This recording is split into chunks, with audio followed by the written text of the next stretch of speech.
Welcome along to podcast number 5 of the Film Man and the Film Fan. My name is Brent. I am the Film Fan. I'm here with Dan, the owner of Matakana Cinemas, and we're in the Paradiso Theatre. I've got a quick question straight away, Dan. How many flowers on the roof? I'm going to fire one back at you. How many do you think there are up there? Oh, okay. Well, I did a quick calculation, and I'd say there's 10,000 maybe. Up. Oh, 20? Up. 25. More. 30? Close. Okay. 32,000. Wow, 32,000. Yep. And you put them up all individually, so I'm really impressed. With my teeth. Yeah, with my teeth. It was very, very difficult, but I came out with a very clean set of pearly whites afterwards. Very quickly, when these were put up, there was a big team of people. I can't remember, about a week maybe it took. Right. Slightly wedding cake style scaffolding set up because of the shape of the ceiling. Mm-hmm. And it was just a hive of activity.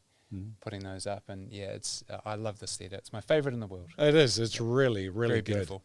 Actually, we sat in here the other day, and we want to touch on it, the New Zealand International Film Festival. The NZIFF, yeah. I mean, as we talked about last time, I was extremely excited to bring it here, and we've done it. We've finished the festival. We brought in 1,000 people. Wow. In terms of ticket sales, which was close to our target. So I was really happy with the result. And I understand you came to see a series of short films. Yes, I came to see the short films on Sunday. Yep. Aidan, who produces our podcast, one of the films she worked on was called Manny and Quinn. And I know I'm biased because I'm her dad, but I absolutely loved it. It was just great. In fact, I was so impressed by the short films. We've got some amazing talent and beautiful scenery in New Zealand. Absolutely. I think short film is also... it's kind of the lab for up-and-coming filmmakers, isn't it? You know, a lot of the time, Taika Waititi, of course, huge international director now. Yeah. He came up doing short film. Yeah. So very exciting to see that talent there as kind of the pot bubbling away for the future of New Zealand cinema. Really exciting stuff. I saw 5 titles in the festival. At one point, I'd seen 7 films in the space of 4 days or something, including some other titles outside of the festival. Yeah. I ended up seeing a lot of French dramas. Did you? Somehow, it just kind of was where my viewing fell, and I really enjoyed what I saw. And for some of the sessions, there were really incredible turnouts. Hallelujah, the Leonard Cohen documentary. Right. We sold out both sessions, and did you? Lucky enough to have brought it back to the cinema post-festival. Triangle of Sadness, which won the Palme d'Or at Cannes, was our closing night film. We got great attendance for that. And another film that people really, really enjoyed was the Korean titled Decision to Leave, which we are going to be bringing back to Matakana Cinemas in October. Oh, okay. That's cool. Yeah, I thought the short films were really great. And actually, there was a really good turnout in the cinema as well. A couple of great dystopian ones. I don't know where they found some of the places they filmed it, but it looked really good. Yeah. And, you know, and even movies that didn't have a lot of dialogue on it, just the building of that tension. And just the way they were put together, I think it was so good to be able to sit down just for an hour and watch a whole lot of great New Zealand shorts, because it's not something that we get to do all the time. Yeah, I think there is definitely something to be said about a package of short films and sitting down for those, because you kind of go on this amazing ride through this one session where you're seeing, you know, a comedy, a drama, an action film, a dystopian something. And actually it makes me...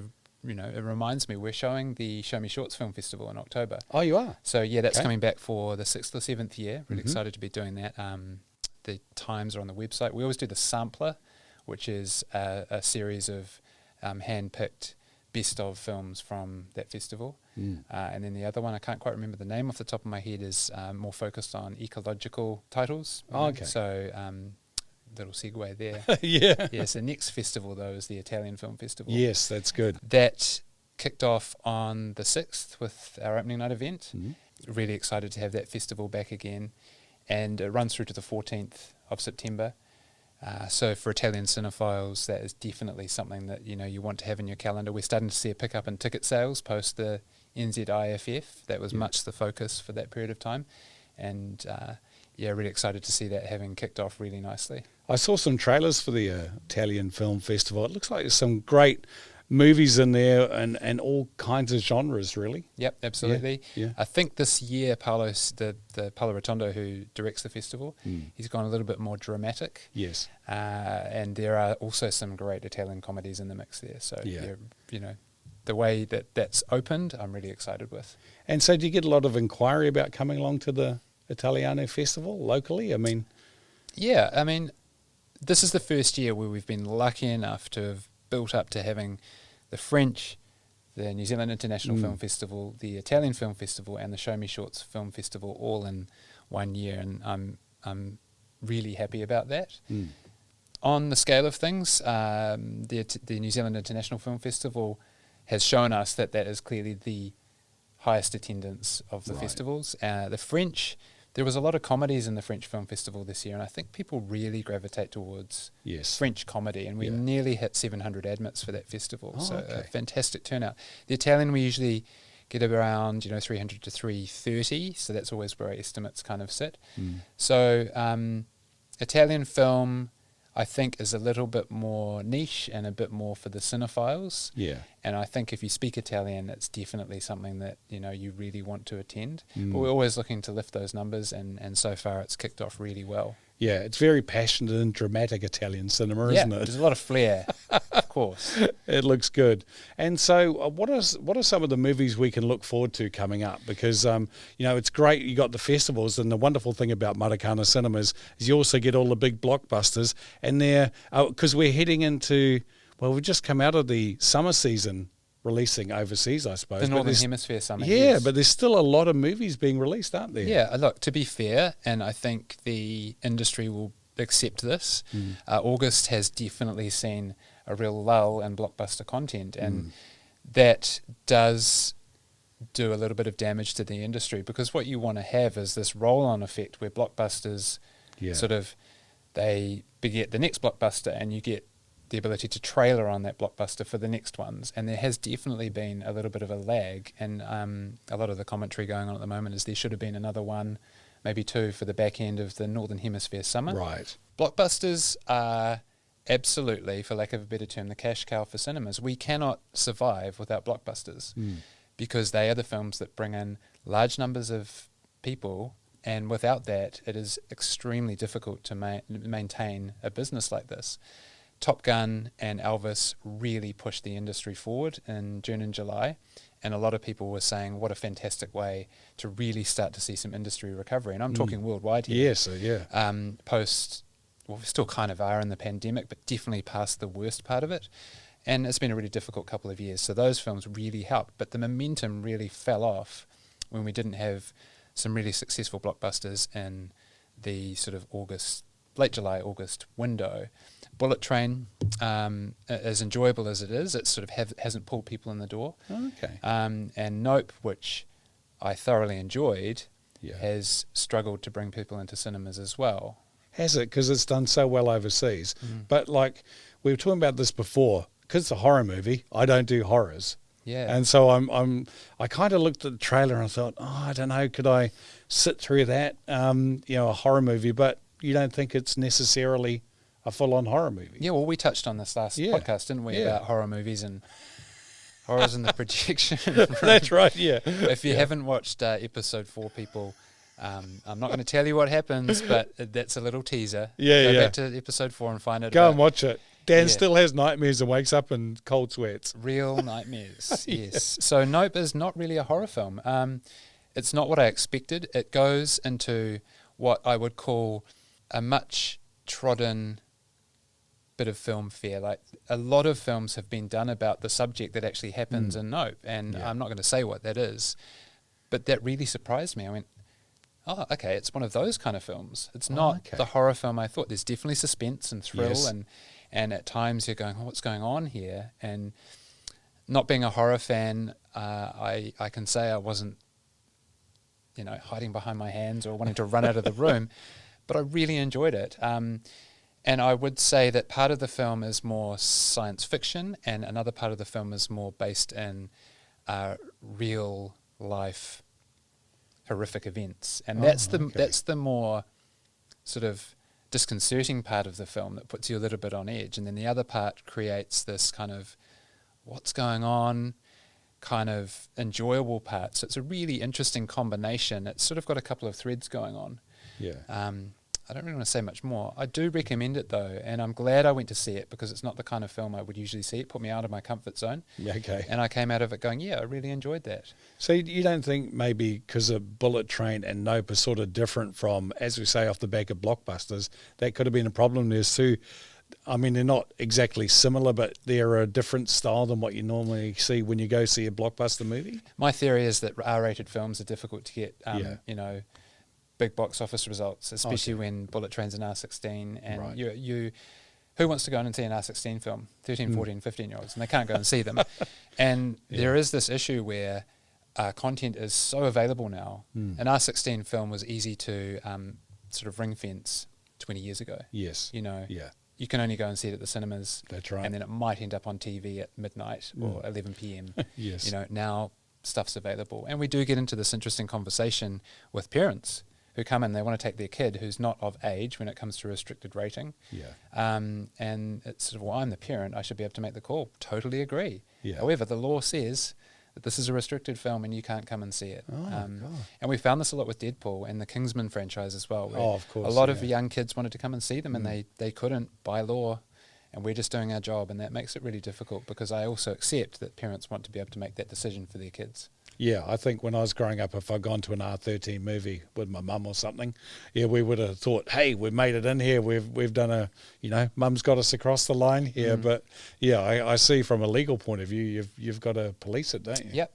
Yeah. However, I think we're working towards a nice refresh of titles. And come mid-September, we've got here, at least at Matakana, we've got 4 new releases. We've got the Art House Film Official Competition with Antonio Banderas and Penelope Cruz. That's actually my pick. I can't wait to see it. It's got incredible reviews. Really can't wait.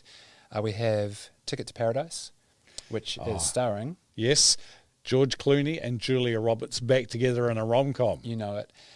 The word on the street from the Universal crew who are distributing it is it's super solid rom-com comedy, elevated big time by the clear friendship of those two, and it's just so natural on screen.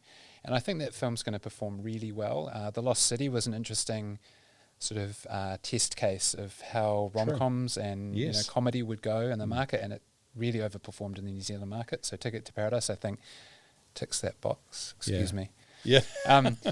Then we go to See How They Run, which I'm really looking forward to. Comedy murder mystery starring Saoirse Ronan and Sam Rockwell. That is definitely one to look out for. Really excited to see it. 95 minutes. Wow. Beautiful runtime. Yes, that's good. Hour and a half, done. I think the editing, you know, has really done that film proud, just looking at the runtime. And for fans of Only Murders in the Building, I think now that has finished, if you haven't watched all the episodes, is the perfect film to satiate your want for mystery murder comedy. And then there's also Moonage Daydream, which the Aussies apparently are affectionately calling Moonage Daydream. So Moonage. Aussies, eh? Of course they would. And that is, of course, the David Bowie documentary, which has massive raps on it. And, you know, really excited to catch that. It's only on a limited 2-week run in theatres in New Zealand, so we've already got the tickets on sale for that. And if you want to see it, you've got to see it in that first 2 weeks. So people get to booking if you're a David Bowie fan, which all of us are. Oh, absolutely. I do want to see that. It looks really great, actually. Give us one of your favourite David Bowie songs. Okay. Mine's a little bit different, but it's from a movie. Okay. It's from the movie Labyrinth, and it was Underground. Fantastic song. It is a great song. Yeah.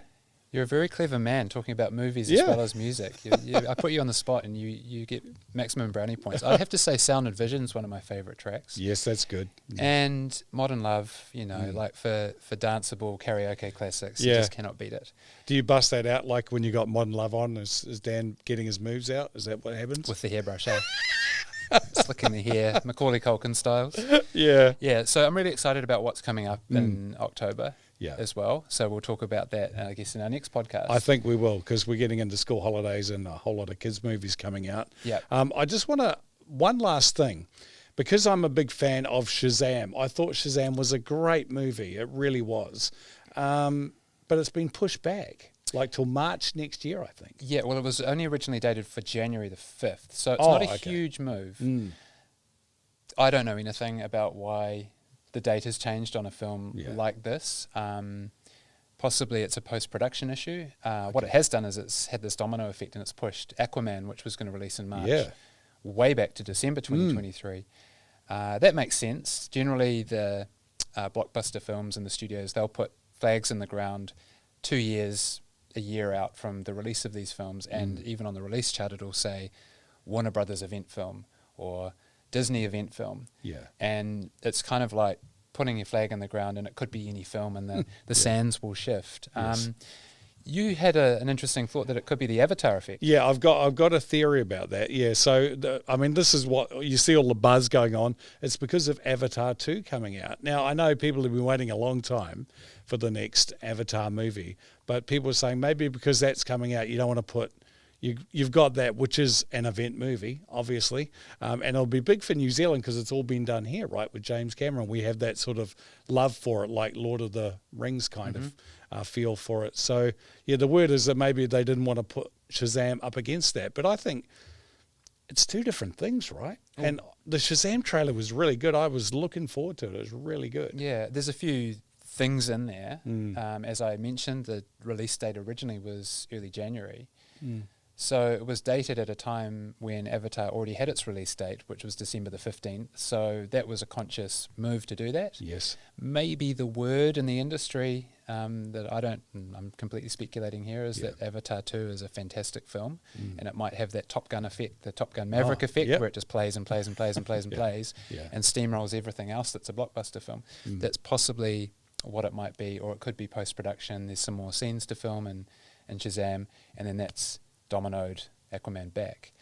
You did mention Avatar having a real popularity in New Zealand, and it's still the number one film box office wise in New Zealand history. Is it? Number one? Yeah, number one. Okay. Yep, ahead of Force Awakens and Hunt for the Wilderpeople and Lord of the Rings films and that kind of thing. Yeah. Actually, we are showing Avatar, the original title, in September. So we're doing a couple of special screenings. Disney's re-releasing it, and for people who want to see that film on the big screen again, that is something definitely to look out for. The tickets are on sale here at Matakana Cinemas. I think it's September the 22nd off the top of my head. Okay, that's cool. Yeah, you got to see it on the big screen, Avatar, because it'll be interesting to see how Avatar 2 looks, because it'll be leaps and bounds in technology by the time that comes out, won't it? He spent a decade making, 2, 3, 4. So let's see what James Cameron has up his sleeve. It must be pretty close to being finished, actually, in post-production. Yeah, very exciting. We'll get some more trailers out soon. Now, there is a special movie that we do need to talk about, because you literally just booked it before we started the podcast. Yep, I was in the office and you guys were getting ready, and then I ran in and we sat down to talk about movies. This is a documentary called Embrace Kids. Now, about 4 years ago, there was a film called Embrace, which was a documentary by a woman called Taryn Brumfitt. It's an Australian production company. Yeah.